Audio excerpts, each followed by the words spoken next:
ఆ రోజు ఒంట్లో బాగుండక వాసు సెలవు పెట్టి ఇంట్లోనే ఉండిపోయాడు. సుధొక్కరితే బ్యాంకుకి వెళ్ళింది. అప్పటికే టైం 11 గంటలవుతోంది. అమ్మా, మీకోసం ఎవరో వచ్చారమ్మా. ప్యూను మాట విని ఎవరా అని ఆశ్చర్యపోతూ పర్మిషన్ అడిగి బయటకొచ్చింది. అంతే, అక్కడ నిలబడిన వ్యక్తిని చూసి కాళ్ళ కింద భూమి పగిలిపోయినట్టు, కళ్ళు గిర్రున తిరిగిపోయినట్టు, నెత్తినేదో పెద్ద ఊహించని బండరాయి పడినట్లు ముచ్చెమటలు పోసుకురాగా కంపించిపోయింది సుధ. సుధని చూస్తూనే నిలువున నిశ్చేష్టుడైనట్లు ఆ వ్యక్తి మొహం కూడా చెబుతోంది. మొదటగా తేరుకుంది అతనే. సుధా, బాగున్నావా అని అడిగాడు శౌరి కంఠం పీగుల్చుకుని. సుధ కళ్ళమ్మడి నీళ్లు కారసాగాయి. బాగానే ఉన్నాను. మీరు జీవించే ఉన్నారా? ఉంటే ఎంతకాలము ఎక్కడున్నారు? మీకు ఈ రూపం ఏమిటి? అంది ఆపుకుందామన్నా ఆగని కన్నీటితో. అతని కర్రకాలు చూస్తుంటే ఆమె హృదయం కెలుక్కుపోసాగింది. భగవంతుడు నాకు శిక్ష వేశాడనుకున్నాను. కానీ నా ప్రాణప్రియ సుధ అంతకంటే గొప్ప శిక్ష వేసిందని ఇప్పుడు తెలుసుకున్నాను అన్నాడు కన్నిటిని అదుముకుంటూ, కడుపుతో ఉన్న సుధని చూసి అంతా ఊహిస్తూనే. సుధ మనసులో ప్రచండమైన తుఫాను చెలరేగసాగింది. మనం ఎక్కడైనా గది తీసుకుని మాట్లాడుకుందాం అంటూ సౌరి కాస్త దూరంగా ఉన్న హోటల్లో రూమ్ బుక్ చేశాడు. సుధ సెలవు పెట్టి అతనితో వచ్చింది. పైకి కాళ్ళీడ్చుకుంటూ సౌరి వస్తుంటే ఆమెకి దుఃఖం ఉప్పెనలా వచ్చింది. ఎలా అయిపోయాడు? కర్రకాలు పీక్కుపోయిన రూపం ఎంతో దయనీయంగా ఉన్న అతన్ని చూడలేకపోతోంది. రూంలోకొచ్చి తలుపులు వేసి సుధా అంటూ దగ్గరకొచ్చాడు. అతను ఎంత ఆపుకుందామన్నా ఆగని ఉద్వేగం అతన్ని ముంచివేస్తుంటే, సుధా, నా బిడ్డ బాగున్నాడా అని అడిగాడు. బాగానే ఉన్నాడు అని జవాబిచ్చి కన్నీళ్లు తుడుచుకుని, మిమ్మల్ని ఆరాధించి ప్రేమించి పూజించే నాకు ఇంత ఘోరమైన శిక్ష విధించి జీవించి ఉండే మాట మాత్రమైనా తెలియనియక నన్ను నా బాబుని ఎందుకింత చిత్రవద చేశారు అంది సూటిగా. సుధా, అసలు ఆనాడు జరిగింది నాకు చెప్పు, నేను నా బ్రతుకంతా చెబుతాను అన్నాడు కర్చీఫ్తో ముఖం తుడుచుకుంటూ. ఏం చెప్పను, ఎలా చెప్పను? ఆనాడు మీరు గాయాలతో అపస్మారకంగా ఉన్నప్పుడు డాక్టర్లు లాభం లేదని తీసుకుపోమని ఖండితంగా చెప్పారు. మీ నాన్నగారికి నా మీదున్న అకస్ కొద్దీ కక్ష సాధించడానికి అదే సమయంగా భావించి నన్ను నా బిడ్డని నిర్భాగ్యులమని దరిద్రులమని శపించి మిమ్మల్ని ట్యాక్సీలు వేసి తీసుకుపోతూ, నీకు మాకు ఏ సంబంధం లేదు, మా అబ్బాయి అంత్యక్రియలకు కూడా నువ్వు మా పల్లె రానక్కర్లేదు అని దూషించి వెళ్ళిపోయారు. బాబు నేను ఏడ్చిన ఏడుపంతా అరణ్య రోదనయింది. ఆ తర్వాత మీ నుంచి ఏ కబురు రాలేదు గనుక మీరు చనిపోయారని అనుకుని నేను చేద్దామనుకుని కూడా బాబు కోసం బ్రతికాను. మీరెలా ఈ గండం గడిచి బయటపడ్డారు? నేనిక్కడున్నానని ఎలా తెలుసు అంది సుధ ఏడుస్తూనే. సుధా, విధి కొంత మన అన్యోన్యతని చూడలేక దుష్పరిణామాలు కల్పిస్తే ఆ సమయాన్ని వినియోగించుకున్నారు స్వార్థపరులు. ఆనాడు నన్ను తీసుకువెళ్ళి మరునాడో మూడో నాడో నేను కళ్ళు తెరిచాక అందరి సలహాపై మద్రాసు తీసుకువెళ్లారు. అక్కడ కాలు కుడి చెయ్యి తీసి నన్నిలా మొండిగా బ్రతకమని డాక్టర్లు పంపేసరికి 6 నెలలు గడిచిపోయాయి. మా నాన్న డబ్బు పుష్కలంగా ఖర్చు పెట్టాడు. నాకు స్పృహొచ్చిన దగ్గర నుంచి నిన్ను బాబుని అడుగుతూనే ఉన్నాను. ముందు ఏం చెప్పలేదు గాని ఆ తర్వాత బాబుతో నువ్వు రావడానికి ఇష్టపడడం లేదని నాన్న చెప్పినప్పుడు నమ్మలేకపోయాను. నువ్వు కాలు చెయ్యి పోయిన వాడితో కాపురం ఎవరు చేస్తారని తెగదెంపులు చేసుకుంటున్నట్లుగా చెప్పాడు. ఏనాడైనా నీ నుంచి ఒక ఉత్తరం వస్తుందేమోనని 1000 కళ్ళతో ఎదురు చూశాను. నా బాబు కోసమన్నా నువ్వు సర్దుకుంటావని, నీ అనురాగం నిష్కళంకమైందని భావించాను. నేను రాయలేను, ఎడం చేత్తో రాసే అలవాటు లేదు, రావాలంటే కాలు లేదు. అలా మంచంలో నీకోసం నా కొడుకు కోసం ఎంత తప్పించిపోయానో. మనం చూసిన గుళ్ళు గోపురాల్లోని దేవుడు నిజంగా ఉంటే ఆయనకే తెలుస్తుంది. ఆ రోజుకారోజు నీ మీద పిచ్చి ప్రేమతో పిచ్చివాడిని అయిపోయాను. నిన్ను క్షణమైనా వదల్లేని నాకు ఈ ఎడబాటు దుస్సాహ వేదన అయింది. ఒక్కసారి అలాగే ప్రయత్నించి ఎడం చేత్తో రాశాను. కానీ అది తిరిగి రావడంతో పూర్తిగా మతి భ్రమించింది. నన్ను బయటికి పంపకుండా మంచం దగ్గరే అన్నీ ఏర్పాట్లు చేస్తూ అమ్మ నాన్న చివరికి తెగించి ఒక్కసారి నిన్ను బాబుని చూడాలని, ఒకవేళ మీ అన్నయ్య దగ్గర ఉంటున్నావేమోనని విజయవాడ వెళ్ళాను. మీ అన్నయ్య నన్ను చూసి చీత్కారం చేస్తూ, నువ్వు బ్రతుకున్నావేమో గాని నీ పెళ్ళం ఎక్కడ చచ్చిందో నాకు తెలీదు అంటూ తలుపు దడాలను వేస్తున్నాడు. మన ఇంటి దగ్గర వారు, అయ్యో మీరు పోయారని ఆవిడ కన్నీరు మున్నీరుగా ఎన్నాళ్ళు ఏడ్చిందండి. ఏదో బ్యాంకులో ఉద్యోగం చూసుకుని వెళ్ళిపోయింది అని చెప్పారు. బ్యాంక్ అంటే మన బ్యాంకులోనే ఉద్యోగం చేస్తున్నావేమోనని అక్కడికొచ్చాను. వారు ఇదే మాట అన్నారు. నీ దుఃఖం చూడలేక నిన్ను నీ కోరికపై గుంటూరు ఆఫీసుకు పంపామని నీకోసం ఇలా వెతుక్కుంటూ వచ్చాను. నిన్ను చూశాను. కానీ నా దానివి కావన్న భయంకర సత్యం నీ గర్భం చూసి తెలుసుకున్నాను అంటూ పెద్దగా ఏడ్చాడు సౌరి. సుధ మాటలు రాందాల్లా చేష్టలుడిగి వింటుండిపోయింది. సౌరి ప్రేమ ఎంత ఉన్నతమైంది. ఉబ్బుకొచ్చే కన్నిటిని ఆపుకుంటూ నేను యవ్వన మదంతో కోరికలు పెచ్చురేగి ఏదో సుఖాలాశించి మళ్ళీ పెళ్లి చేసుకోలేదు. వయసులో ఉన్న నాకు తోడు కోసం, లోకంలో పవిత్రంగా నిలబడాలంటే రక్షణ కోసం, బాబు భవిష్యత్తు కోసం తల ఒగ్గి చేసుకున్నాను అంటూ రఘు రాసిన ఉత్తరం దగ్గర నుంచి అన్నీ చెప్పేసింది సుధా. ఈ స్థితిలో నేను ఒంటరిగా ఎన్నాళ్ళు శీలవతిగా బ్రతకగలను మీరే చెప్పండి అంది భోరున ఏడుస్తూ. సౌరి ఏమీ మాట్లాడలేకపోయాడు. తను ఏమనడానికి ఏమీ అవకాశం లేదు. ఎట్టకేలకు తేరుకుని, సుధా, నా బాబునొక్కసారి చూపించు. నిన్ను బాబుతో సహా స్వీకరించిన ఆ వ్యక్తిని కూడా చూడాలనుంది అంటూ సుధకేసి చూశాడు. తప్పకుండా రండి మా ఇంటికి, ఆయన్ని పరిచయం చేస్తాను.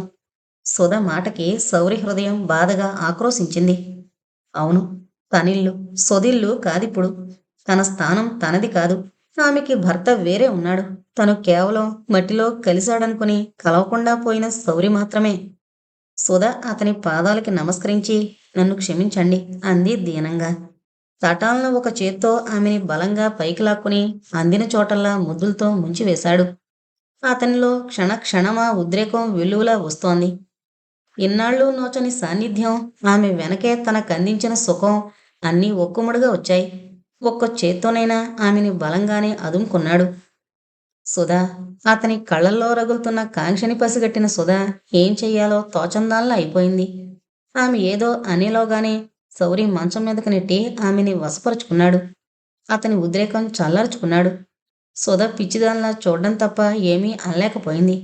అతని ఆవేశం చల్లారిపోయాక, సుధా, నువ్వు నాకిప్పుడు పరాయిదానివే కావచ్చు, పొరుల బిడ్డను మోస్తున్న దానివే కావచ్చు, కానీ తొలిగా నువ్వు నాకు అందించిన అమర సౌఖ్యాలు నేను మరిచిపోలేకపోతున్నాను. అందుకే నీకిష్టమో అయిష్టమో తెలుసుకోకుండానే ఈ పని చేశాను. ఏమీ అనుకోకు అన్నాడు నిదానంగా ఆమె కళ్ళలోకి చూస్తూ. సుధ మాట్లాడలేదు. రండి వెళదాం అంది గంభీరంగా. ఇద్దరూ ఇల్లు చేరుకున్నారు. బయట వరండాలో బాబుని ఒళ్ళో కూర్చోబెట్టుకుని ఉన్నాడు వాసు. సుధని చూస్తూనే మందహాసం చేసి, ఏం సుధా, సెలవు పెట్టొచ్చావా అని అడిగాడు వాసు. అవును, మీ ఒంట్లో ఎలా ఉంది? బాబు నిద్రపోలేదా అంది మెల్లగా. లేదు అంటూ బాబుని అందించాడు. వెనక కర్రకాల్తో వచ్చిన సౌరిని చూసి ఆశ్చర్యపోయి, ఎవరు సుధా అని అడిగాడు. ఆయన అంటూ ఏదో అనబోయేలోగా సౌరి అందుకొని, ఆమె స్నేహితురాలి భర్తని అన్నాడు బాబుకేసి ఒళ్ళంతా కళ్ళు చేసుకుని చూస్తూ. అలాగా, రండి అంటూ కుర్చీ చూపించాడు వాసు సాదరంగా. మా బాబు కళ్యాణ్ అంటూ కూర్చున్న సౌరి ఒళ్ళో బాబుని కూర్చోబెట్టింది సుధా. ఎడం చేత్తో బాబుని గాఢంగా హృదయానికి హత్తుకుని బుగ్గల మీద ముద్దుల వర్షం కురిపించాడు సౌరి. తన బిడ్డను చూస్తున్న కొద్దీ అతనిలో దుఃఖం ఉప్పెనలా రాసాగింది. తను సుధా ఎంతో అపురూపంగా చూసుకున్న బాబు తమ అనురాగాల పంట. ఈ విధంగా కన్నతండ్రి సాన్నిధ్యంలో కన్నతండ్రిని మరిచి బ్రతుకుతున్నాడు. ఎంతైనా రక్త సంబంధం కనుక బాబు సౌరి ఒళ్ళో ఇష్టంగానే కూర్చుని బుల్లి బుల్లి మాటలు చెప్పసాగాడు. ఆ చిలక పలుకులకు అటు వాసు ఇటు సుధా నవ్వుతున్నా సౌరి మనసు మాత్రం వేదన నిలయమైంది. ఇవన్నీ తను విని ఆనందించవలసినవి. తనిలా ఏకాకైపోయాడు. తన భార్య బిడ్డ పరాయివారైపోయారు. మళ్ళీ బాబు తనని ఏనాడు తండ్రిగా గుర్తించడు. నాన్నాని నోరారా పిలవడు. తమ వంశోద్ధారకుడు ఇతరుల వంశకర్తగానే గణనకొస్తాడు. ఈయన మా వారు అంటూ పరిచయం చేసింది సుధా. ఆ సంగతి గేట్లను చూస్తూనే గుర్తించాడు సౌరి. వాసుని 2 నిమిషాలు పరిశీలనగా చూశాడు. వాసు కూడా ఆకర్షణీయంగానే ఉంటాడు. పైగా తనలా అకౌంటెంట్. మంచి జీతం తెస్తున్నాడు. సుధపక్క వాసు కూడా బాగానే ఉన్నాడు. ఇద్దరి జంట చూడముచ్చటగానే ఉంది. కాని ఎందుకో తనే ఆ ఇద్దరినీ చూడలేకపోతున్నాడు. సుధ తన భార్య, తన ప్రాణం. అలాంటి ఆమె అతనితో సంసారం చేస్తోందన్న ఊహే తనకి గొడ్డలు పెట్టులా ఉంది. సుధా, కాస్త కాఫీ పట్టుకురా. వాసు మాట శాంతం పూర్తి చేసేలోగానే సుధా వంటగదిలోకి వెళ్ళిపోయింది. మరో 5 నిమిషాల్లో 2 కప్పుల నిండా కాఫీ తెచ్చి ఒకటి భర్తకి, మరొకటి సౌరికి అందించింది. సౌరి తన కప్పులో కాఫీ బాబు నోటి దగ్గర పెట్టాడు. వాడికి వేరే ఇస్తుందిలేండి, మీరు తాగండి అని వాసు అన్న శౌర్య వినలేదు. పర్వాలేదు, చిన్నపిల్లాడికేంటి అంటూ బాబు చేత కాస్త తాగించి మిగిలింది తను తాగాడు శౌరి. ఇంతలో రావుగారికి నిద్రాభంగమై వరండాలోకొచ్చారు. ఏ అమ్మా, అప్పుడే వచ్చావు, ఒంట్లో తేలిగ్గా ఉందా అని అడిగాడు కాస్త కంగారుగా. కులాసాగానే ఉన్నాను మావయ్య అంటూ నవ్వి, ఈయన మా మామగారు రావుగారు అంటూ పరిచయం చేసింది సుధా. సౌమ్య గాంభీర్యాలతో ఉన్న ఆయన వదనం చూసి అప్రయత్నంగానే నమస్కరించాడు శౌరి. శౌరిని పరిచయం చేసింది మామగారికి. శౌరి వంక సానుభూతిగా చూసి, ఎలా సంభవించింది బాబు ఈ ఆపద అంటూ బాధగా అడిగాడు రావుగారు. యాక్సిడెంట్లో అంటూ కనులు ఒత్తుకున్నాడు శౌరి. పాపం అన్నాడు జాలిగా. సుధా, రాత్రికి కూడా వారు మనింట్లోనే ఉంటారు. భోజనానికి కూరలేమన్నా మరో 2 అదనంగా చెయ్యి. నేను బజార్ నుంచి ఏమన్నా స్వీట్స్ తెస్తాను అన్నాడు వాసు. నా కోసం ఆమెని శ్రమ పెట్టకండి, ఒట్టి మనిషి కాదు కదా అంటూ వారించిన శౌరి మాటలు ఎవరూ విన్నేలేదు. ఆ కాసేపట్లోనే రావుగారు వాసు తన బిడ్డని ఎంత ప్రాణంగా చూసుకుంటున్నారో గ్రహించాడు శౌరి. మీరు మందు వేసుకున్నారా? రాత్రికి ఏం తింటారు అడిగింది సుధ వాసుని. వేసుకోకపోతే నువ్వు ఊరుకోవుగా అంటూ నవ్వి, రాత్రికి భోంచేస్తాను అన్నాడు వాసు. సుధ వంటగదిలోకి వెళ్ళిపోయింది. గెస్ట్ రూమ్ తాళం తీయించి శుభ్రం చేయించి, మీరు ఈ గదిలో కాసేపు విశ్రాంతి తీసుకోండి అంటూ మర్యాదగా చెప్పాడు వాసు. అలాగే అన్నట్లు తల పంకించి ఊరుకుని ఏమనుకున్నాడో గెస్ట్ రూమ్కి వెళ్ళిపోయాడు శౌరి. సుధా, నేనలా బజారుకి వెళ్ళొస్తాను అంటూ వాసు బయలుదేరబోతుంటే, సాయంత్రం చల్లబడ్డాక వెళ్ళొచ్చు, ఇప్పుడు 2 అయింది అంటూ వారించింది సుధా. వాసు మాట్లాడకుండా గదిలోకి వెళ్ళి పడుకున్నాడు. సుధా పోకుడీలకి ఉల్లిపాయలు తరుగుతూ వంటగదిలో చతికిలబడింది. కాని ఆమె హృదయంలో చెలరేగుతున్న సముద్ర ఘోష ఇతరులెవ్వరికీ అర్థం కానిది. చనిపోయాడనుకుని కుళ్ళి కుళ్ళి ఏడ్చిన శౌరి బ్రతికి కళ్ళబడ్డాన్ని ఏ విధంగా స్వీకరించాలో తెలియని అయోమయావస్థలో ఉంది. అతను బ్రతికి కాలు చెయ్యి పోగొట్టుకుని తనని వెతుకుంటూ వస్తాడని ఏ పాటి ఊహ తనకి రాలేదు. తన భర్త ఇప్పుడు వాసు తనని ఎంతో ప్రేమగా చూస్తున్నాడు. అంత ప్రేమగాను బాబుని చూస్తున్నాడు. అలాంటి తను వాసుకి ద్రోహం చేసి శౌరి కోరిక తీర్చడం మంచిదో కాదోనన్న సందిగ్ధంలో పడిపోయింది. ఇప్పుడు తనేం చెయ్యాలి? శౌరిని ఏం చెయ్యాలి? వీటి తాలూకా ఫలితాల్ని వాసు రావుగార్లు ఏ విధంగా స్వీకరిస్తారు? భగవాన్, ఒక విధంగా ప్రశాంతత చిక్కిన తన మనసులో మళ్ళీ కల్లోలం సృష్టించావే అంటూ వాపోయింది సుధా. రావుగారు మళ్ళీ తన గదిలోకి వెళ్ళి రామాయణం చదువుకుంటూ కూర్చుంటే శౌరి తన మంచం మీద భారంగా పడుకున్నాడు. మరో నిమిషంలో బాబు చకచక అడుగులు వేస్తూ శౌరి గదిలోకొచ్చి మంచం పట్టుకుని నిలబడి తన చిన్ని చేత్తో శౌరి మీద కొట్టాడు. ఉలిక్కిపడి లేచిన శౌరి బాబుని చూసి పొంగిపోయాడు. తటాలన చెయ్యందించి మంచం మీదకి లాక్కున్నాడు. బాబు బుగ్గలు ముద్దాడుతూ, నాలాంటి దౌర్భాగ్యపు తండ్రి ఎక్కడా వద్దు, కన్నబిడ్డను బిడ్డగా చెప్పుకోలేని నా దురదృష్టం ఎవరికీ వద్దు అనుకుంటూ కన్నీళ్లు తుడుచుకున్నాడు. ఇంతలో సుధా పకోడీలు వేసి ఒక ప్లేటు వాసు గదిలో ఉంచి మరో ప్లేటు శౌరి గదిలోకి తెచ్చి అక్కడున్న తండ్రి కొడుకుల్ని చూసి నిర్విణ్యురాలైంది. ప్లేటు అతనికి అందించి, తీసుకోండి అంది మెల్లగా. చటుక్కున తమ దాంపత్యంలోని మధురఘట్టం గుర్తుకొచ్చింది శౌరికి. ఒకరోజు ఇలాగే పకోడీల ప్లేటు గదిలోకి తెచ్చింది సుధా. తనేదో పుస్తకం చదువుకుంటున్నాడు. పకోడీలు తినమంటే పుస్తకం చదువుతారేంటి అంటూ లాగి అవతల పడేసింది. ఆమెను తన కౌగిలిలో బంధించేశాడు. నాకు నువ్వే ఒక వేడివేడి పకోడీవి అంటూ మంచం మీదకి లాక్కోబోయాడు. ఒడుపుగా తప్పించుకున్న సుధా, ప్రస్తుతానికి ఆ పకోడీలతో సంతృప్తి పడండి. ఈ పకోడీ పాపం మీరిప్పుడు నమిలి వేయాలన్నా కొరుకుడు పడదు అంటూ చిలిపిగా నవ్వి వెళ్ళిపోయింది. చివరికి తనకి శాంతం కొరుకుడు పడకుండానే పోయింది సుధా. శౌరి అదే గుర్తు చేసుకుంటూ వస్తున్న ఆవేశాన్ని ఆపుకోవాలని శతవిధాలా ప్రయత్నిస్తున్నాడు. అది గ్రహించిన సుధా, రారా నీ కూడా టిఫిన్ పెడతాను అంటూ బాబుని తీసుకెళ్లబోయింది. ఇక్కడికే తెచ్చిపెట్టు సుధా, నా దగ్గరే తింటాడు. శౌరి మాటకి తల వంచి వెళ్ళిపోయింది. మామగారికి మంచినీళ్లు టిఫిన్ ఇచ్చి బాబుకి ప్లేట్లో పెట్టి మళ్ళీ శౌరి గదిలోకి తెచ్చిచ్చింది. ఎన్నాళ్ళకి తిన్నాను సుధా అని శౌరి అంటుంటే కళ్ళమ్మడి నీళ్లు రాకపోలేదు సుధకి. ఎన్నో నెల అని అడిగాడు మెల్లగా. 7 పూర్తవుతాయి ఎల్లుండికి తల ఉంచుకుని జవాబిచ్చింది. సంతోషం, కళ్యాణికి తమ్ముడో చెల్లెలో పుడతారు అని రాని నవ్వు నవ్వాడు. వాసు సుధా అని పిలవడం విని వస్తాను అంటూ వడివడిగా వెళ్ళిపోయింది సుధా.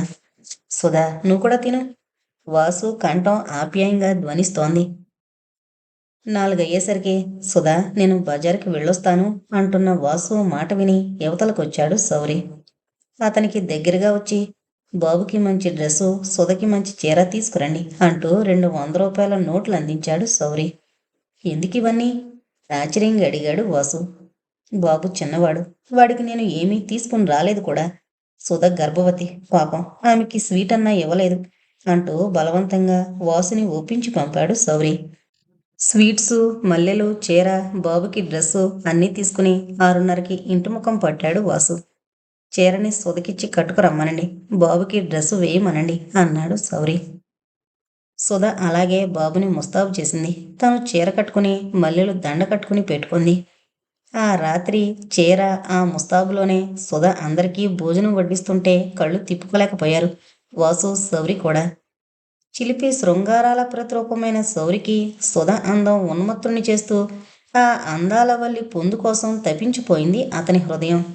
శాంతమూర్తి, నిండు కొండ అయిన వాసుకి తన భార్య ఒక దేవతామూర్తిలా, సౌందర్యం మూసపోసుకున్న దేవకాంతలా, మండుటెండలో చలివేంద్రంలా ఎంతో శాంతిని ప్రసాదిస్తోంది. అందాన్ని ఆరాధనాభావంతో వాసు తిలకిస్తుంటే ఆ అందాన్ని అనుభవంలోకి తెచ్చుకోవడం ఎలా అన్న తపనతో ఉన్నాడు శౌరి. భోజనాలయ్యాయి. వంటిల్లు సర్దుకునొచ్చింది సుధా. బాబు నిద్రపోయాడు. రావుగారు తన గదిలో బాబు పక్కన మేను వాల్చారు. అందాక అమృతమదనం జరుపుతున్న శౌరి వెళ్ళొస్తాను సుధా అన్నాడు. వాసు గదిలోకి వెళ్ళిపోయాడు. సుధ అతని గదిలోకి వెళ్ళబోయేదల్లా ఆగి, రాత్రిపూట ఎక్కడికి వెళతారు అని అడిగింది ఆశ్చర్యంగా. రాత్రి అయితేనేం, మగవాణ్ణి, నాకు భయమేంటి అంటూ శుష్కహాసం చేశాడు శౌరి. వాసు కూడా ఉండమని చెప్పాడు బయటకొచ్చి. కానీ శౌరి వినలేదు. ఎంత చెప్పినా వినకుండా వెళ్ళిపోయాడు. సుధ వచ్చే కన్నీరాపుకుని వెళ్ళిపోతున్న అతన్ని వీధిదాకా సాగనంపడానికి వచ్చింది. సెలవు సుధా, 10 కాలాలు పచ్చగా వర్ధిల్లు, నా బిడ్డ జాగ్రత్త, ఇంకా ఈ జన్మలో నీకు కనిపించను, నన్ను మర్చిపో అంటూ చీకట్లో కలిసిపోయాడు శౌరి. అతనంత హఠాత్తుగా ఎందుకు వెళ్ళిపోతున్నాడో అర్థం కాకపోయినా కన్నీరు తుడుచుకుని గేటు వేసి వచ్చేసింది సుధా. కానీ అతను వెళ్ళిపోవడానికి కారణం లేకపోలేదు. అంతవరకు వాసు, సుధ అన్యోన్య దాంపత్యాన్ని చూస్తూ ఎలాగో ఓర్చుకున్నా రాత్రి వాసు గదిలోకి సుధ వెళ్ళిపోవడం భరించలేకపోయాడు. గదిలోకి వెళ్లి తలుపులు వేసుకున్నాక సుధ, వాసులు ఎలా గడుపుతారో సుధతో కాపురం చేసిన తనకు తెలుసు. అది తను చూస్తూ భరించి అక్కడ ఉండలేను అనుకున్న నిర్ధారణకు వచ్చాడు. కనుకే అంత చీకట్లోనూ వెళ్ళిపోవడానికి సిద్ధపడ్డాడు. వెళ్ళిపోయాడు కూడా. శౌరి వచ్చి వెంటనే ఒక పూట్లో వెళ్ళిపోవడం అయితే జరిగింది గాని దాని తాలూకా స్మృతుల్ని మాత్రం సుధ అంత తేలిగ్గా మరిచిపోలేదు. దానికి తగ్గట్టు 4వ నాడు శౌరి నుంచి వచ్చిన లేఖ చదివేసరికి ఆమె హృదయం తూట్లు పడిందనే చెప్పాలి. అందులో ఉన్నది మరోసారి చదవసాగింది సుధ. ప్రియ అర్ధాంగి సుధ, నీకు నేను ఇప్పుడు భర్తని కాకపోయినా ఒకప్పుడు నీ హృదయాన్ని, నిన్ను దోచుకున్నవాడినే. నేను మరణించాననుకుని యవ్వనంలో ఉన్న నువ్వు రాక్షసుల వంటి మనుషుల మధ్య ఏకాకిగా బ్రతకడం కష్టమన్న మాట నేను ఒప్పుకుంటాను. నువ్వు మళ్ళీ పెళ్లి చేసుకోవడం కూడా సముచితమేనని సమర్థిస్తాను. నిజంగా నేను మరణించుంటే ఇవన్నీ ఇలా జరిగితే పైలోకం నుంచి నేను చూసి ఆనందించి ఉండేవాణ్ణి.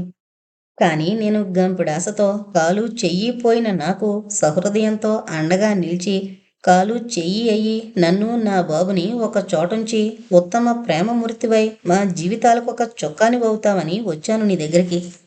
కానీ మనుషులు, విధి కలిసి ఆడించిన నాటకంలో ఎవరికి ఎవరమూ కాకుండా పోగలమనుకోలేదు. ఇదంతా నా దురదృష్టం. నేను చేసుకున్న మహాపాపం. ఇంక నేను ఎవరికోసం ఈ అవిటి బ్రతుకు ఈడుస్తూ గడపాలో నాకే తెలీదు. నీకు సహృదయుడైన వాసు అండ లభించింది. అతను, అతని తండ్రి కూడా అమృత హృదయులు కనుక నా బిడ్డను తమ స్వంత బిడ్డలాగే చూసుకుంటున్నారు. కానీ నేను పచ్చి స్వార్థపరుణ్ణి.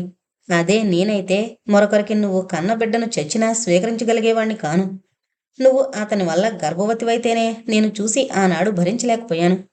నేను సంకుచితుణ్ణనుకో, ఏమన్నా అనుకో, నాది అనుకున్న నా దేవత నా భార్యగా నాకే బందీ అయి ఉండాలి గాని పరపురుషుడి నీడపడినా నేను సహించలేను. అది నా మెంటాలిటీ. నువ్వు అతని చేతుల్లో నలిగిన రాత్రులు అతని సుఖపెడుతుంటావన్న ఆలోచన వస్తేనే నా ఒంటిన తేళ్లు జెరులు పాకుతున్నాయి. నేను ఈ మానసిక సంక్షోభం భరించలేను. నేను ఎవరి కోసమూ బ్రతకనక్కర్లేదు. నా తల్లిదండ్రుల విషయం నాకు అక్కర్లేదు. పొట్టుబట్టి నా సంసారాన్ని కూలదోసిన వారిపైన నాకీషణ్ణి మాత్రం కూడా ప్రేమ లేదు సరికదా. ప్రతీకారం తీర్చుకోవాలన్న కక్ష రేగుతోంది. అందుకే నీకు నా ఈ ఉత్తరం అందేలాగా నేను ఆత్మహత్య చేసుకుని నిజంగానే నా తనువు చాలించుకుంటున్నాను. నా పేరున్న డబ్బు నా బిడ్డకు చెందేలా చూడు. వాణ్ణి బాగా చదివించి పైకి తీసుకురా. వాడిలో నన్ను చూసుకో నీకు గుర్తొచ్చినప్పుడు. అంతే, అంతకుమించి నేనేం కోరను సుధా. ఈ సౌరి కోసం ఒక్క కన్నీటి బొట్టు వదలగలిగితే నేను హృదయపూర్వకంగా ఆనందిస్తాను. చచ్చిన నా ఆత్మకి శాంతి లభిస్తుంది. నీ జీవితం, బాబు భవిష్యత్తు ఉజ్వలంగా ఉండాలని ఆశించే ఒకనాటి నీ భర్త సౌరి. ఉత్తరం నిస్సత్తుగా చింపి చిన్న చిన్న ముక్కలు చేసి వేస్ట్ పేపర్ బకెట్లో పడేసి అలాగే కళ్ళు బైర్లు కమ్మి పడిపోయింది సుధా. మీ మిసెస్ పడిపోయారు సార్ అంటున్న మాటకి హడలిపోయి వాసు సీట్లోంచి పరిగెత్తుకుంటూ వచ్చాడు. తల, నుదురు అంతా స్వేదంతో నిండిపోయింది. చెమటతో స్నానం చేసినట్లయిపోయిన సుధని చూసేసరికి కళ్ళంబడి నీళ్లు తిరిగాయి వాసుకి. మేనేజరు అంతా ఒక్క ఉదుటన గుంగుడి ముందు ఆసుపత్రికి తీసుకువెళ్ళండి సార్ అంటూ తొందర పెట్టారు. బాయ్ వెళ్ళి రిక్షా పిలుచుకుని వచ్చాడు. చిటికలో నర్సింగ్ హోమ్ ముందాగింది రిక్షా. డ్యూటీ నర్సు వరండాలోనే ఉండడంతో సుధని మంచం సరిచేసి బెడ్ మీదకు చేర్చి డాక్టర్ను పిలుచుకుని వచ్చింది. డాక్టర్ ఇంజెక్షన్ ఇచ్చింది. బీపీ చూసింది. ఏమండి, ప్రమాదం ఏమీ లేదు కదా అని అడిగాడు కంపిత స్వరంతో వాసు. మరేం పర్వాలేదు, కానీ ఎందుకో మంచి షాక్ తగిలింది. బ్లడ్ ప్రెషర్ బాగా దిగిపోయింది అంది మందులు రాసిస్తూ. మీరు ఈ మందులు తీసుకురండి. వస్తూ ఆమె చేత తాగించడానికి వేడివేడి పాలో కాఫీయో తీసుకురండి అంది. వాసు రిక్షాలో ఇల్లు చేరుకున్నాడు. ఇంటి దగ్గర ఫ్లాస్క్ నిండా ఎప్పుడో కాఫీ పోసి ఉంచుతుంది సుధా. వేళగాని వేళలో వచ్చిన కొడుకుని ఎంతో ఆందోళనగా ఉన్న అతని వైఖరిని గమనించి, ఏమైందిరా, సుధ కులాసాగా ఉందా అని అడిగాడు ఆదుర్దాగా రావుగారు. జరిగిందంతా క్లుప్తంగా చెప్పి ఫ్లాస్క్ తీసుకుని వెళ్ళిపోయాడు వాసు. భగవంతుడా, ఏ ప్రమాదం జరగకుండా ఆమెని, ఆమె గర్భంలో ఉన్న మా వంశోద్ధారకుణ్ణి కాపాడు అంటూ నమస్కరించాడు రావుగారు. ఆ పూట ఆసుపత్రిలోనే ఉంచారు సుధని. బాబుని కనిపెట్టుకునున్న రావుగారు ఆందోళన అణుచుకోవడానికి విశ్వ ప్రయత్నం చేసి విఫలుడయ్యాడు. రాత్రి 7:30కి కోడలు ఇంటికొచ్చేదాకా అతని మనసులో లేదు. పొద్దున్నెప్పుడో తిన్న 10 మెతుకులు. సుధ మెల్లగా లేచి వంట చేసింది. వాసు కోపగించుకున్నా వినలేదు. తన కోసం అతడు, మామగారు పడుతున్న ఆవేదన చూస్తుంటే ఆమె హృదయం ద్రవిస్తోంది. అటు సౌరి ఆత్మహత్య చేసుకున్నాడన్న మాట రంపపు కోత కోస్తోంది. ఎటూ సరిపెట్టుకోలేకపోతోంది. భర్తకి, మామగారికి వడ్డించింది. ఆమె ఏమీ తినలేదు. వాసు వెళ్ళి పళ్ళు తెచ్చి బలవంతంగా తినిపించాడు. ఎలా ఉంది సుధా ఒంట్లో? ఒక్కసారి అలా అయిపోయావేం అని అడిగాడు ఆమె ముంగురులు సవరిస్తూ. నేను ఏం చెప్పలేను, కారణమంటూ ఏమీ లేదు కూడా అని. నాకు మీ ఒళ్ళో పడుకోవాలనుంది అంది మెల్లగా. వాసు నవ్వి పడుకో అంటూ ఆమె తలని ఒళ్ళో పెట్టుకున్నాడు. ప్రేమగా ఆమె నుదుట ముద్దు పెట్టుకున్నాడు. కల్లా కపటము లేని నిష్కల్మష హృదయుడైన అతని ఒడిలో ఆమె మండే గుండెకు మంచి గంధం అద్దినట్లయి అతని నడుం చుట్టూ చేయివేసి బాగా అంటుకుపోయి పడుకుంది సుధా. పసిపాపలా నిర్మలంగా అమాయకంగా ఉన్న ఆమెని చూసి ముగ్ధుడై మృదువుగా నిమరసాగాడు. 1 గంట అలాగే పడుకుంది సుధా. ఆ తర్వాత లేచి మీరు పడుకోండి అంటూ తనే అతన్ని పడుకోబెట్టింది. సుధని బాగా దగ్గరగా తీసుకుని ఆమె వెన్ను నిమురుతూ నిద్రపోయాడు వాసు. సౌరి నిజంగానే ఆత్మహత్య చేసుకుంటూ తన సుధని అన్యాయం చేశారని, తన కాపురం గంగలో కలిపారని, అందుకు ఫలితంగా తను, తన భార్య, తన బిడ్డ చెట్టుకొకరుగా విడిపోయారని, ఏడాది కూడా నిండని పసివాణ్ణి నానా దుర్భాషలాడి లేని వైదవ్యం తన భార్య నెత్తిన రుద్దించి పంపేశారని, తన కొడుకును తనకి కాకుండా చేసి తనకి కడుపు శోకం కలిగించినందుకు మీరు అలాగే పుత్రశోకంతో కుమిలిపోవాలని ఘోరంగా భూషణాన్ని, గోవిందమ్మను శపిస్తూ ఉత్తరం రాసి సుధా తన బిడ్డ ఎక్కడ ఎలా ఉన్నారో చూచాయిగా అందులో తెలిపి మరీ దుర్మరణం చెందాడు సౌరి. ఆ ఉత్తరం చదివి మొదలు నరికిన తరువులా కూలిపోయారు భూషణం, గోవిందమ్మలు. కొడుకు శవం చూస్తూనే విరుచుకు పడిపోయింది గోవిందమ్మ. ఏనాడో అబద్ధం చెప్పి కోడలతో, మనవడితో బంధాన్ని తెంపుకున్న భూషణం ఈనాడు తన వాక్కు ఫలించినట్టు ఏకైక పుత్రుడు వ్యక్తజీవుడయ్యేసరికి నిలువున నీరైపోయాడు. అది చాలదన్నట్టు గోవిందమ్మకి కాలు చెయ్యి పడిపోయింది. మర్నాటికి నోరు కూడా పడిపోయింది. గోలుగోలుని ఏడుస్తూ కొడుకును ఖననం చేసి వచ్చాడు. అమ్మా సుధా, నన్ను క్షమించు అంటూ మనసులోనే రోధించాడు భూషణం. వారం రోజుల వరకు మామూలు మనిషి కాలేకపోయింది సుధా. సుధా, నీకేదో ఉత్తరం వచ్చిందని, అది చదివే నువ్వు అలా అయ్యావని చెప్పారు. ఎక్కడిదా ఉత్తరం అని అడిగాడు వాసు. ఆనాడు రాలా మనింటికి, ఆయన చనిపోయారు అంది కంఠం పెగుల్చుకుని. స్నేహితురాలి దుస్థితికి వెనక తన స్థితి, తన గతించిన భర్త గుర్తుకొచ్చి ఉంటాడని అనుకున్నాడు వాసు. సుధకి నెలల నిండి నొప్పులు ఆరంభమయ్యాయి. వాసు ఫ్రెండ్ వస్తే బలవంతం మీద సినిమాకి వెళ్ళాడు. ఎలాగో ఓపిక చేసుకుని బాబుకి, రావుగారికి భోజనం పెట్టింది. గదిలో మూలుగుతున్న కోడల్ని చూసి హడలిపోయాడు రావుగారు. రిక్షా మీద ఆసుపత్రికి వెళ్ళమ్మా అన్నాడు భయపడిపోతూ. సుధ మాట్లాడలేకపోతోంది. బాధపడుతున్న కోడల్ని చూస్తుంటే ఆయనకి కాలు చెయ్యి ఆడలేదు. పక్కిళ్ళ వాళ్ళని పిలిచాడు. ఆవిడికి నొప్పులు ఎక్కువయ్యాయి. వచ్చే స్థితిలో కూడా ఉన్నట్టు లేదు. నర్సుని పిలిపిస్తే బాగుంటుంది అన్నారొకరు. వెంటనే ఆసుపత్రికి వెళ్ళి డాక్టర్ అమ్మని బ్రతిమాలి నర్సుని తీసుకునొచ్చాడు. వాసు సినిమాలో కూర్చున్న ఏదో ఆందోళన అనిపించి కూర్చోలేక చెప్పి ఇంటికొచ్చేసరికి రావుగారు నర్సుని తీసుకుని రిక్షా దిగారు. ఇంట్లో ఉన్న ఆడవాళ్ళని, నర్సుని చూసేసరికి ఎక్కడలేని కంగారు వచ్చింది. అందర్నీ నెట్టుకుని నర్సు లోపలికి వెళ్ళాక రావుగారు కోడలి పరిస్థితి చెప్పి సమయానికి సినిమాకి వెళ్ళిన కొడుకు తెలివి తక్కువతనాన్ని దొలపరించారు. వాసు దోషిలా తల వంచుకున్నాడు. మరో పావు గంటలో కేరమన్న పసిబిడ్డ ఏడుపు విని ఇద్దరి ఒళ్ళు గగురు పొడిచింది. తలుపు తీసుకుని నర్సు మగపిల్లాడు అంటూ నవ్వుతూ చెప్పింది. రావుగారి ముఖంలో కోటి భాస్కర కాంతి మెరిసింది. వాసు ఆనందంతో తలమునకలయ్యాడు. అక్కడే కనిపెట్టుకునున్న ఆడవాళ్లంతా తృప్తిగా నిట్టూర్చి, పాపం తేలిగ్గానే ప్రసవమైందిలే అంటూ తేలిగ్గా ఊపిరి పీల్చుకున్నారు. ఫ్లాస్క్ నిండా కాఫీ పట్టండి అని ఎవరో అన్న మాటలు విని పరిగెత్తాడు వాసు కాఫీ కోసం. బాబుకి స్నానం చేయించి వాసు తెచ్చిన కాఫీ సుధచేత తాగించి నర్సు సెలవు తీసుకుని వెళ్ళిపోయింది. రావుగారు వాసు గదిలోకొచ్చారు. పుట్టి గంటన్నా కాని పసిగుడ్డులో కొడుకు పోలికలు స్పష్టంగా కనిపిస్తుంటే రావుగారు గర్వంగా మీసం మెలివేసుకుని కోడల్ని పలకరించి మనవణ్ణి తృప్తిగా చూసుకుని బయటకు నడిచాడు. వాసు కొడుకుని మైమరిచి చూసుకున్నాడు. 11వ రోజు బాబు బారసాల ఘనంగా చేయించారు రావుగారు. రావుగారి కోరికపై మధుబాబు అని పేరు పెట్టాడు వాసు. బాబు పుట్టిన కళ్యాణ్ ప్రేమకి ఎవరి విషయంలోనూ తక్కువ కాలేదు. బాబుకి ఉయ్యాల వేడుకలు ఘనంగానే జరిపించాడు రావుగారు. సుధా బాబుకి నెల గడిచిన తర్వాత తిరిగి ఉద్యోగంలో జాయిన్ అవుతానంటే చాలా బాధపడ్డారు రావుగారు వాసును. బాబుకి పాలు అవి వేళకిచ్చి ఇంటిపట్టు నుండి నీ ఆరోగ్యం కాపాడుకోక ఎందుకు నీకు డబ్బు తాపత్రయం అని అడిగాడు రావుగారు. అవును సుధా, పిల్లాన్ని చూసుకుంటూ ఇంటి దగ్గర ఉండిపో. నా సంపాదన చాలదా మనం తినడానికి అని మందలించాడు వాసు. సుధకి ఎందుకో సుతారాము ఇష్టం లేదు. ఉద్యోగంలో బాగా పైకి పోవాలని తను బ్యాంకి పరీక్ష కూడా కట్టింది. ఎందుకోసం? ముఖ్యంగా సౌరి వదిలిన బాబు కోసం. వాసు రేపు అతని విషయంలో ఒకవేళ వైఖరి మార్చుకుంటే వాడికి పెద్ద చదువులు చెప్పించాలంటే ఎలా కుదురుతుంది? సౌరి బాబుకిచ్చిన డబ్బు వాసుయే కళ్యాణ్ పేర ఫిక్స్డ్ డిపాజిట్లో వేశాడు. మరో 15 రోజులు లీవ్ పొడిగించడం మినహా ఉద్యోగం వదులుకోవడానికి ఇష్టపడలేదు సుధా. వాసుకి రావుగారికి కోపం వచ్చిందని తెలిసినా తెలియనట్లుగానే వ్యవహరించింది. మధ్యాహ్నం ఇంటర్వెల్ టైంలో బాబుని చూసుకుంటూ భర్తగారి, మామగారి వ్యతిరేకతను ఎదుర్కొంటూ కాలం గడపడానికి అలవాటు పడింది సుధా. ఒక్కొక్కరిని చూస్తే అదే పనిగా పరీక్షించబుద్ధి వేస్తుంది భగవంతుడికి. ఆ దేవుడికైనా మెతక వాళ్ళని చూస్తేనే కాస్త లోకువేమో. ఎవరిన్నన్నా ఉద్యోగం మానని సుధ జీవితంలో సంవత్సరం గిర్రున తిరిగిపోయింది. చిన్నారి మధు తపటడుగులు వేస్తూ తాత, అత్త, నాన్న, అమ్మ అంటూ చిన్న పలుకులు చిలకలా పలుకుతుంటే అటు రావుగారికి ఇటు వాసుకి పట్టలేని ఆనందం. బాబుకి ఆ రోజే ప్రథమ జన్మదినోత్సవం. అందర్నీ సాయంత్రం ఆహ్వానించాడు వాసు. సుధా, నీ అందమంతా వచ్చింది బాబుకి. ఆమె కళ్ళలోకి ఆరాధనగా చూస్తూ అన్నాడు వాసు బాబునెత్తుకుని. మీరు అబద్ధాలు ఆడకండి. ఈసారి ఆడపిల్ల పుట్టగలదు. అసలు వాళ్ళలో నా పోలిక ఎక్కడా లేదు అంది నవ్వుతూ.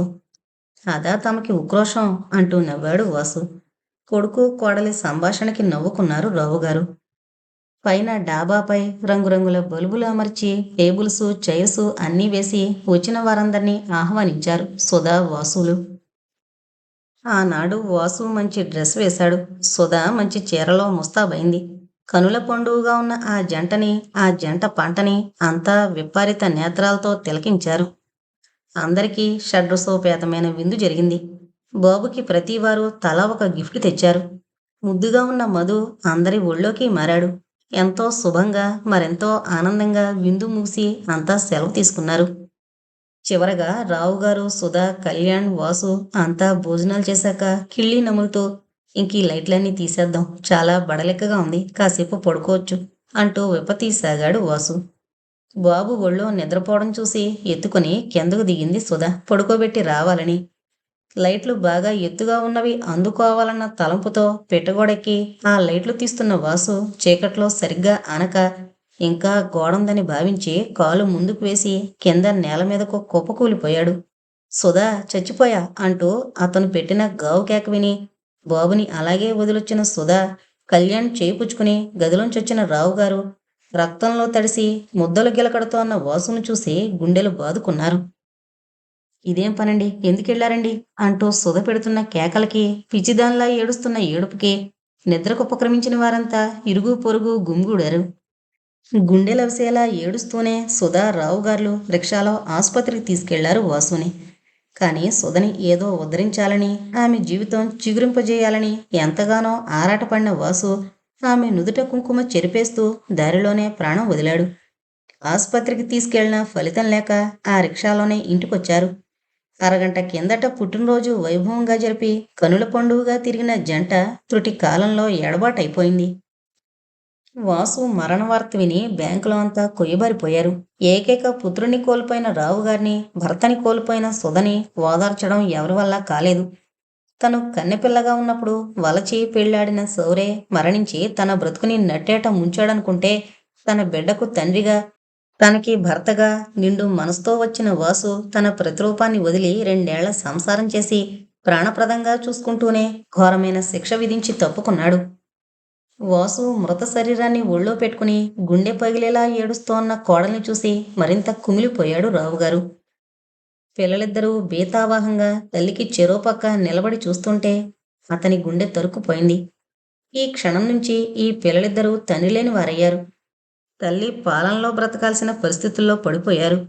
ఎవరి స్వాంతన వచనాలు ఉపశమింపజేయలేకపోయినా జరపాల్సిన తతంగం జరపాల్సిందే కనుక ఏడుస్తూనే వాసు అంత్యక్రియలకి ఏర్పాటు చేశాడు రావుగారు. మామయ్య గారు, నా దౌర్భాగ్య జాతకమే మీకింతటి విపత్కర పరిస్థితిని కల్పించింది.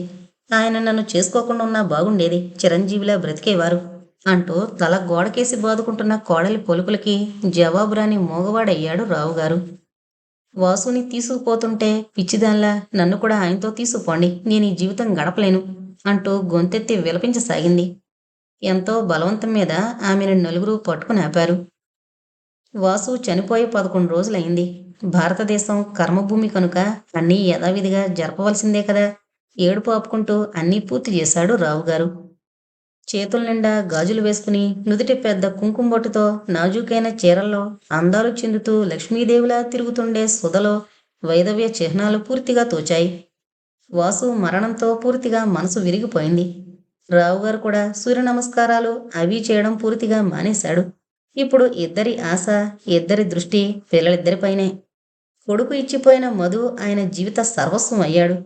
క్షణం ఏమరకుండా ఉండేవాడు బాబు విషయంలో.